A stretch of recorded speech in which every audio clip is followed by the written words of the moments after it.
இந்த கிறிஸ்துமஸ் அன்றைக்கு கர்த்தர் வாக்கு கொடுக்கிறார்.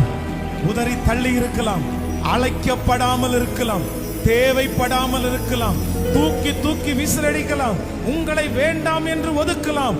ஆனா ஆண்டவர் சொல்லுகிறார், ஒரு நாள் வரும், ஒரு நாள் வரும், அன்றைக்கு நீ அந்த இடத்திலே தலைவனாய் வீற்றிருப்பாய், தலைவியாய் வீற்றிருப்பாய். அந்த இடத்திலே உனக்குத்தான் முக்கியமான அழைப்பு, அந்த இடத்திலே முக்கியமான இடம் உங்கள் பிள்ளைகளுக்குத்தான். கர்த்தராகிய ஆண்டவர் வாக்கு கொடுக்கிறார், நான் உன்னோடு இருந்து சிறியவனை குப்பையில் இருந்து எடுத்து உயர்த்தி அவனை ராஜாக்களோடும் பிரபுக்களோடும் நம்புறவங்க நல்ல கைகளை தட்டி ஆமென் என்று சத்தமாய் சத்தமாய் முழு பலத்தோடு எஸ் எஸ் பிரதர், உங்களை இயேசு அழைக்கிறார். சிஸ்டர், இயேசு உங்களை அழைக்கிறார்.